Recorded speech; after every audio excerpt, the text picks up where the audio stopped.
Well, hello, General Hospital. Excuse me, y'all. Daily recap land. Today's daily recap is for Monday, September the 23rd, 2024. Monday, September the 23rd. Well, okay, let me see. We have Geo in Brooklyn. Geo, Brooklyn is making brownies for Violet, her school bake-a-thon. And Gio was talking about how his mother used to make these, I guess, cookies, Italian cookies, maybe, or whatever kind of cookies they were.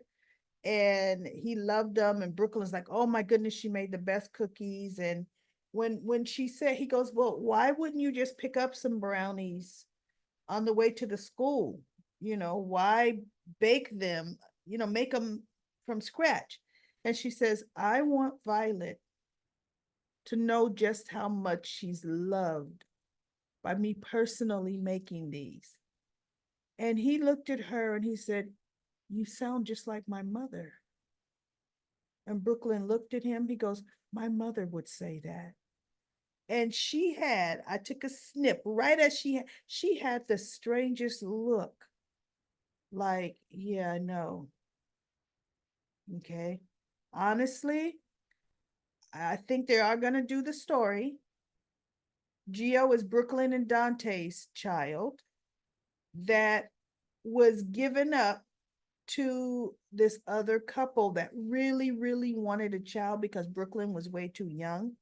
And it was somebody within that inner family Bensonhurst circle that they would always be able to be in Geo's life and kind of, guide him the whole 9 yards. Because remember, the father went off to war like right after the mother and him got married, and um she had to raise him by herself, but with the help of the whole clan and Sonny funding, pretty much all of it. So I think that is going to come out. And of course, that's going to be the whole, oh, Geo's hurt now. I mean, yeah, we already know what's going to happen there. So they just had a bunch of talking with Geo. I fast forward that because it's meaningless to me. Geo, what? He's just around. He's not needed on the show. Okay.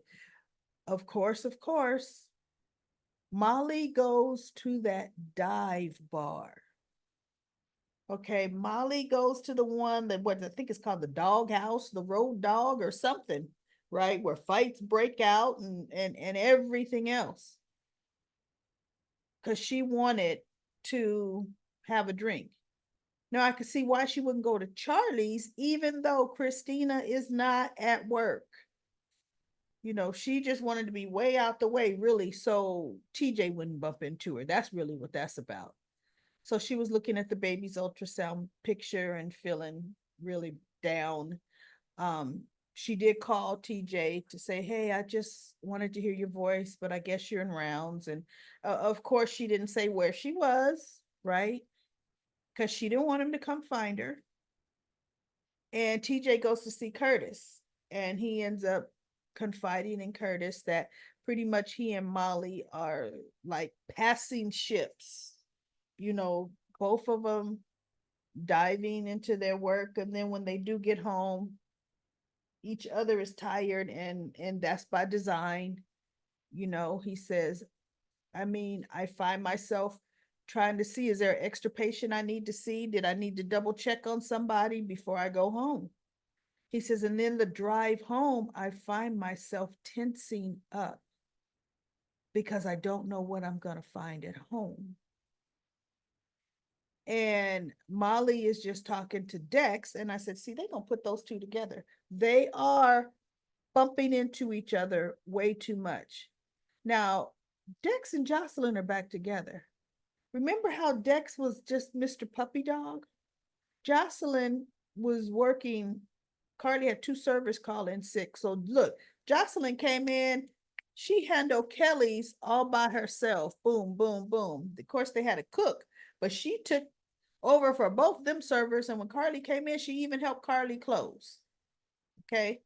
But Dex would have been in the past standing there with that little boyish grin just looking at her. She actually would have put him to work. But no, Dex was going to the dive bar. Now, I do believe tomorrow they're going to have Jocelyn walk in there. But again, why wouldn't they go to Charlie's? Charlie's is a nicer bar. There's no reason for Dex to be at this dive bar or for him to even want Jocelyn to meet him there if she's going to meet him there. Hello. So we see where the writers are going with Dex and Molly. Now we have Brennan. I like him. I really do. A little bad self. So Robert and Felicia, you know, meet with him. They want to know progress on Anna and Jason. And he tries to give them a hard time. I can't give you information. I'm not. So Felicia's like, look, I'm sure you don't want it to get out that you use WSB resources to help Anna and Jason. And he just looks, he goes, okay, Anna and Jason have made contact with Sidwell. They haven't found Lucky yet, but that's all I can tell you. and so Robert is like, no, Felicia's like, now see, wasn't that easy? And he just kind of, you know, Brennan is Brennan. He really is. So then he beelines it to Bobby's. And Jocelyn and Carly were talking. And of course, Jocelyn was being Jocelyn, but she said, you know, Mom, I'm not going to judge. I still might have voiced my opinion, but you know what? It's your choice. I just have to respect the fact that you know what you're doing. And Carly looked at her and said, really? What brought this on? And she goes, Michael talked to me. And Michael told me that you're an adult. We may not like, I may not like the decisions you make, but ultimately the decisions you make, you're doing for Donna and Avery. And I know, and no matter how I feel about Sonny, I don't want Donna and Avery not to have their father. She goes, that much I know. So Carly said, Michael is a smart man. So then Brennan comes in and Jocelyn turns around and she goes, we're closed. Because Carly said, Jocelyn, I assure you, it was a one-time thing. Sonny and I are not getting back together again. And Jocelyn says, oh, I believe you. She goes, but here's the deal. I don't know if that makes me feel worse. And Carly's like, why so? She said, because that means you are choosing to put yourself in this to protect Sonny and give him an alibi. She goes, you know, Mom, you risk going to prison yourself to save Jason. You did. Would Sonny do that for you? And Carly says, she just looked at her. But she goes, Sonny will do a lot for me, which Carly is right, 100%. Sonny will, he will move heaven and earth for Carly if she is in trouble. So anyway, she goes, but no, there's nothing there. And Jack Brennan walked in and he had that grin. When he has this grin when he sees Carly, like, she's beautiful. And Carly looked up. She's smiling, and Jocelyn looked at Carly after she goes, we're closed. And Carly says, oh, no, no, he's a friend. And she looked at her mother's face and she looked at Jack's face and she goes, okay, who? And Carly says, Jocelyn, this is my friend, Jack Brennan. And Jocelyn's like, where have I heard? Your name sounds familiar. Where have I heard it before? He goes, oh, because, you know, last year I was arrested for trying to kidnap your mother from this very establishment. Jocelyn's jaw dropped, right? And she looked at Carly, and Carly go, Carly kind of smiles. She goes, "That's what it seemed." And Jack says, "Listen, it was a big misunderstanding. Big misunderstanding." you know, and Jocelyn looked and she goes, "But you went to prison for it, right?" And Carly says, "Yeah, but look, no, no, no, he's out. Like we said, a misunderstanding. As a matter of fact, he's the head of the Port Charles branch of the WSB." So Jocelyn just kind of looks at Carly. She looks at Jack and she goes, "All right, Mom, I'm out." So she walks out the door and Carly's smiling and she goes, "Hey, you want some coffee?" So they sit down and they're talking. And he gave her an update that Anna and Jason have made contact with Sidwell, but he has no additional information, just they made contact. Um, he doesn't know if they've seen Lucky at this point or not. So they were just talking as for, those two are getting close. She's very comfortable with him. He's always got an angle with her. And look, that angle is somehow is going to try to be for his Metro Court bedroom at some point. But for now, he's playing it cool. He's playing it almost gentleman-like. I like that. I really, really like it. We have, okay, this part, Willow. Willow is talking to Elizabeth. They're hoping that they find Lucky in time and blah, blah, blah, because Lulu is slowly deteriorating. And Willow's talking about miracles do happen. I mean, Jason is risking his life, to find Lucky, him and Anna. She goes, just like Drew. Drew risked his life for me, and he brought my Aunt Lisa back, and he says, see, it's all like Drew did it all by himself in her eyes, which is crazy. And so she goes, Amanda's so selfless to do something like that, and Drew is this and Drew is that. And Elizabeth is just listening to her. And then Willow kind of caught herself. She goes, you know what, enough for me going on and on, you know about Drew. I'm gonna make my rounds and do whatever she was gonna do. And she walked away. And Elizabeth is just looking at her walk away like, uh-huh, you seem to have a crush on Drew. On Drew, right? So it's showing too much. Willow cannot help herself with that. And she's telling on herself every chance she gets. She cannot get that Drew out of her head. So that was it for today. Nothing else happened. Let's go to comment corner. Comment corner. I am going to start from the bottom of comment corner, and I'm going to work my way up as far as I can get. Let's see. Yolanda says, does Tracy have a vote? Didn't Lucy take Sasha's shares when she tricked Sasha into quitting? Carly says, for ELQ, not deception.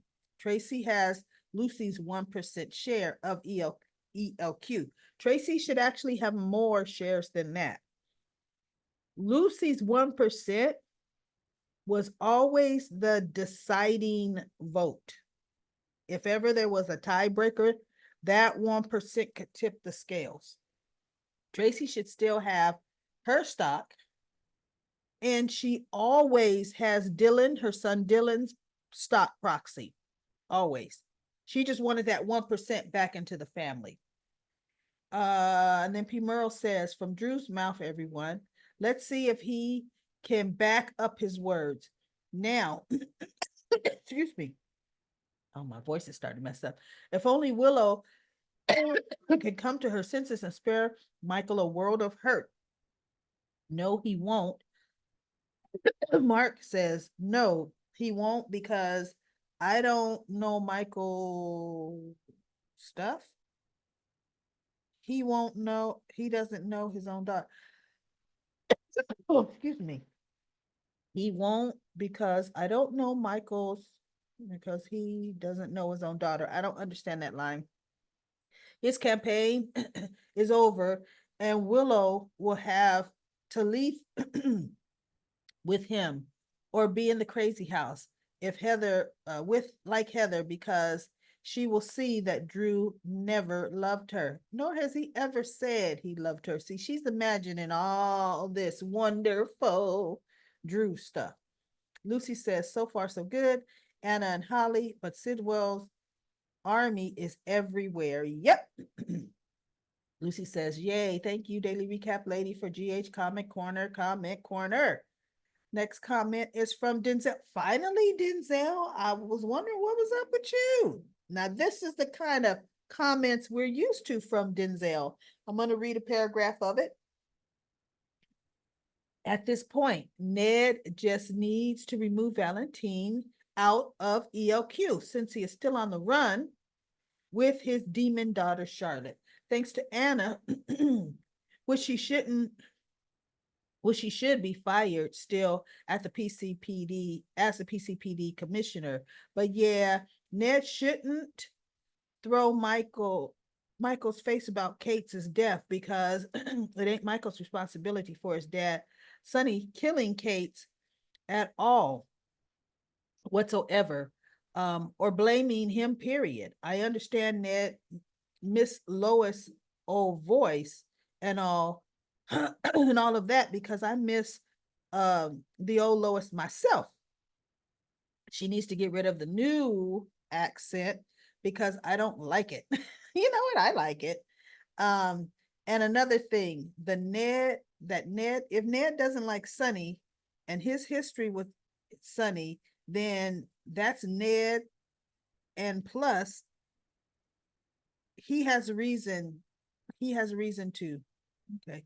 Well, I guess in the past, but look, when like Lois said, when he was Eddie Main, Sonny took him in and looked after him, right? Brenda says, boring Thursday and Friday video. Everyone is busted now. Anna doesn't know what she is doing. Brenda P. Merle says to Brenda, well, she bungled everything else. Why would her spy escapades be any different? I'm hoping Andre and Dodge show up. Dodge show up. Who's Dodge? I don't know who Dodge is. Seems like Dodge is a name Luke used to use for somebody. Aisha says, I hope Willows starts catching on. And when it comes to the so-called irresistible pull towards her and Drew can turn it off and on depending on where he is and what he's doing and what he's choosing to focus on. Clearly, he isn't secretly longing for her and what could have been. That is spilling over into another aspect of his life, like it has with her. I know. He's only turning on the Willow charm when he see her. DB says, I'm ready for Nina and Drew to be busted by Michael. And then he confides in Willow, saying, oh my goodness, this is what I found. And Willow would hit the ground. Michelle says, of course, creepy Drew is playing the heck out of Willow. He realized how weak-minded her and Nina from Drew's behaviors. It's about revenge for him. P. Merle says to Michelle, I always thought that too. But why involve Willow? To hurt Michael for holding out on him about Nina? I never thought Drew was so petty. Michelle to P. Merle, yep, I've been saying that for a while now. Look at what he did to Michael. Remove Michael and put Curtis in, because Drew knows that when the truth comes out, Michael would literally, he would destroy everything he has. Now, Michael is still over his half of Aurora. Remember, the half of the company that Michael runs is actually Sam's half. And it's Sam's half for Scout. So Sam was having Michael run her half of Aurora for Scout. Now, yes, Drew Scout's daddy is back, but Drew's half is still separate. Sam never sold her half of Aurora. So Drew could not get rid of Michael. That's only Sam. And Aisha said, in response to the comments that Lindsay Hartley finished, she out Sam's storyline on the show. Let me repeat that according to Angela from Soap Opera News and Suds News, Kelly Monaco is currently back on the GH set, where she's presumably filming filming the closing story arc of her character. DB says, I guess they will let her drown to recover the gun like Lindsay. If she stays, can Sam live? Yeah, I don't really care about Sam's character, and that's the truth. We have Cindy says Kevin and Laura left to search for Lucky before Jason and Anna did. So, how did Jason and Anna get there first? Anna shouldn't have had the phone out in plain view of anyone walking into the ladies' lounge, and Holly did. Then they had that confab where it could be overheard, and it was overheard. As a former WSB agent, Anna looks pretty silly. She always does. Crystal says Kevin and Laura didn't know exactly where to go, unlike Jason and Anna. That is true. And apparently, because of cell service, they can't tell Kevin and Laura where Lucky is. Look, they don't need to go into that danger anyway. And then Cindy says to Crystal, thanks. P. Merle says to Cindy, Anna needs a spy school refresher course, and Holly is just extra. Yeah, that's true. I'm with y'all on that. Cindy says Willow planned to have someone tell Michael she wasn't feeling well and left 5 minutes after they arrived. She didn't realize how ridiculous that would have been. Willow is a hot mess. And then we have, I'm going to have to actually end this after this comment, everybody, because my throat is messed up. Cindy says, Geo adds nothing to the show. The executives are paying him to be a prop. They had they had him get into Ned's face for arguing with Lois and then eating an apple. He ate with Jocelyn the day before. He plays the violin. The actor seems good. It reminds me a lot of NAC, but he's getting no material here. Hello there, says. He reminds me of Ricky Martin, Miguel Moro. He was always in a bunch of scenes just yapping about nothing. Miguel never had a story, laughed with everyone and friends with everyone, but had no story. Geo is a waste of character where they could instead have another medical person. Look, Isaiah is going to be that medical doctor, that's for sure. And we have Brenda DeCendis. I wonder, did BLQ have a baby and doesn't remember? No, she remembers. Or abortions, and Lois is and Lois is hides it. She was living in Brooklyn. No, she knows. She knows who Geo is. Geo does kind of look like her and Lois in the eyes and nose. All right, everybody, that's it for Comment Corner. I'll be back tomorrow with another daily recap of General Hospital.